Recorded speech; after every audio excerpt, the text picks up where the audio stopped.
You're listening to Civic Media. You can tune into any of our live shows on any radio station across the state with the Civic Media app. Find us in your phone's app store and listen anytime, anywhere. This is your WGBW Daily News Roundup for the Talk of Green Bay, 97.9 FM and 1590 AM. For 97.9 WGBW News, I'm Lisa Hale. Brown County Circuit Court needs help. So Brown County Circuit Court officials and state lawmakers are proposing an expansion of operations with 2 new judges, 3 assistant district attorneys, 2 court reporters, and additional staff. State Representative Ben Franklin said pending cases that are 2 or more years old are up over 6,000 over the last decade in Brown County. That's an increase that surpassed Milwaukee and Dane counties combined. The Cellcom outage is being blamed for a Door County resident's inability to reach 911 early Tuesday morning while his camper burned. The camper's owner phoned Southern Door Fire Department Chief Richard Olson. That call connected. Olson tried to call 911, but could not. Both have Cellcom. Cellcom stated that emergency calls are being rerouted through other available networks during the outage, and all protocols are being followed. Wisconsin Department of Health Services officials say the proposed cuts to the Supplemental Nutrition Assistance Program, or SNAP, could cost residents as much as $314 million every year. The cuts were included in the budget bill passed by the House of Representatives last week and will now head to the United States Senate for consideration. A DHS report estimated that around 90,000 residents could lose their current SNAP benefits under the cuts. The cuts would force the state to pay a portion of the program costs based on its payment error rate. Wisconsin Senator Tammy Baldwin and a bipartisan group of lawmakers have introduced new legislation aimed at providing tax relief to victims of crimes and disasters. The bill, dubbed the Tax Relief for Victims of Crimes, Scams, and Disasters Act, would reinstate a tax deduction for residents with stolen or destroyed assets. The bill would apply to personal casualty losses from things like storms and fires, as well as theft losses from things like scams or robberies. The legislation will now be introduced by a bipartisan group in the House of Representatives. If you need credentialing and licensing from the state, you may see a delay this year. The Department of Safety and Professional Services warns delays will happen if a couple dozen temporary positions expire as expected later this year. Wisconsin Governor Tony Evers included funding for 24 permanent positions to replace those temporary positions in his biennial budget proposal, which has already been gutted by the state Republicans. DSPS officials say that without those additional positions, Wisconsinites who need state licenses or credentials to start a new job could end up waiting even longer to receive them. Following a statewide tour highlighting his administration's accomplishments in workforce development, Governor Tony Evers has renewed calls for support from the state legislature. Republican state lawmakers removed over 600 measures from the governor's proposed budget, including investments in apprenticeship programs, the Worker Connection Pilot Program, and the Workforce Innovation Grant Program. During the tour, Governor Evers also highlighted a lawsuit against the Trump administration seeking to stop cuts to AmeriCorps. Video footage in the case of Milwaukee County Judge Hannah Dugan has been released. Joanne Krulatz has more on that story. The video released by Milwaukee County through an open records request shows Dugan speaking to federal agents on April 18th in the hallway outside her courtroom as they waited to arrest an undocumented immigrant. It's evidence in a federal criminal case against Dugan indicted May 13th on counts of obstructing a federal agency and concealing an undocumented immigrant.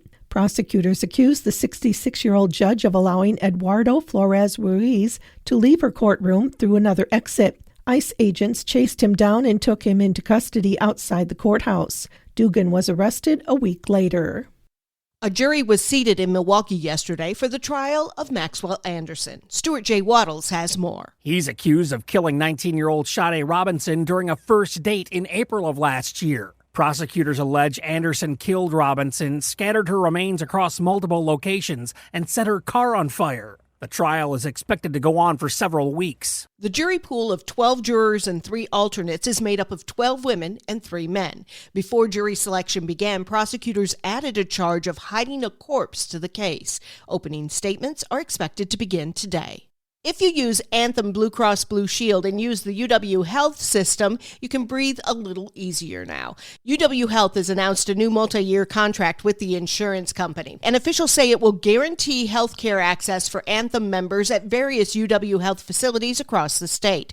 According to a press release, the newly agreed-upon contract will cover employer-based Medicare Advantage, Medicaid, and Affordable Care Act marketplace plans, and gives members access to UW hospitals and clinics, as well as the UW Medical Foundation and the Madison Surgery Center.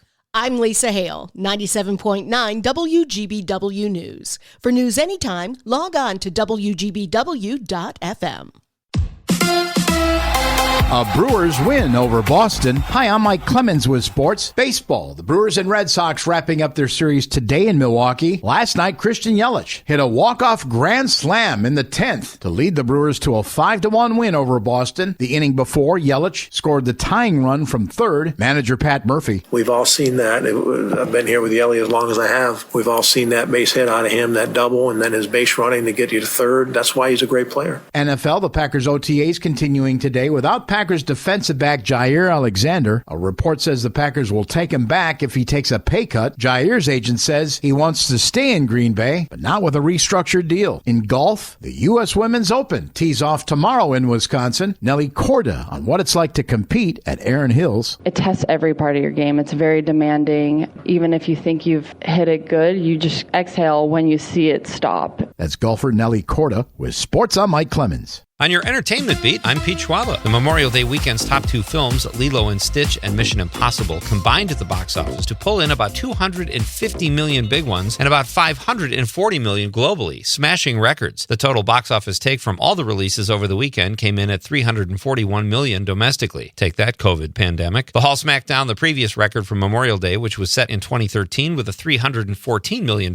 take, powered by films like Fast and the Furious 6, Hangover 3, and Star Trek Into Darkness. Lilo and Stitch topped the Memorial Day weekend with a record-setting 4-day take of $183 million. Mission Impossible: The Final Reckoning came in second with $77.5 million. Rounding out the top 5 were Final Destination: Bloodlines, Sinners, and Thunderbolts. Overall, the box office is 30% ahead of where it was at this point last year, and the studios have a $4.2 billion prediction for the summer box office alone. Good signs. On the heels of Lilo and Stitch's incredible showing at the box office, it's time for a tip of the cap to Disney CEO Bob Iger, who returned to run the studio in 2022 in the middle of the pandemic. Variety reports that prior to his arrival, the studio was putting out too many films, quantity over quality. Some of the studio hits since Iger's arrival include Inside Out 2, Mufasa the Lion King, Moana 2, and Deadpool and Wolverine. The 4 films were some of the biggest hits last year. On the way from the House of Mouse this summer are Avatar 3 and Zootopia 2. The Last of Us Season 2 is in the books. Last Sunday's episode pulled in 3.7 million viewers, a 30% drop from the season's premiere. Despite the 30% drop from the season premiere to the finale, the show is still outperforming Season 1 when it comes to overall numbers. HBO has already given the go-ahead for Season 3. There is no release date, but production is scheduled to start in June. Billie Eilish had an outstanding Memorial Day weekend. She took home an award for every category she was nominated in at the American Music Awards Sunday night, thanks to her album, Hit Me Hard and Soft. Eilish was nominated 7 times, including for Artist of the Year, Album of the Year, Favorite Touring Artist, Favorite Female Pop Artist, and Favorite Pop Album. She also won for Song of the Year and Favorite Pop Song. Beyoncé brought home 2 awards for Favorite Female Country Artist, and her somehow controversial album, Cowboy Carter, notched her a Favorite Country Album trophy. Post Malone also now has his first country music award after winning Favorite Male Country Artist. Eminem took home 2 awards for Favorite Male Hip Hop Artist and Favorite Hip Hop Album for the death of Slim Shady. Gracie Abrams won Best New Artist, and Lady Gaga and Bruno Mars won Best Video Collaboration. Mars also won Favorite Pop Musical Artist of the Year. I was shut out again. For more showbiz fun, tune into Nightlight with me, Pete Schwaba, weeknights from 6 to 8 p.m. on the Civic Media Radio Network.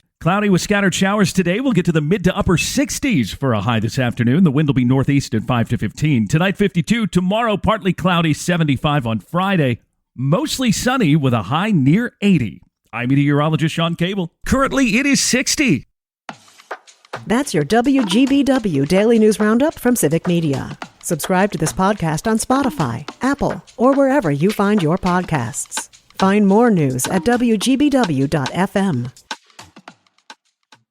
The national news cycle never stops, but it can be hard to find news about your local community. Civic Media is dedicated to providing quality local and state news coverage across Wisconsin. With the Civic Media app, you can get notifications about local stories that matter to you and your community. Find the free Civic Media app in your phone's app store and choose notifications from the menu to tell us what kind of news you want to hear about.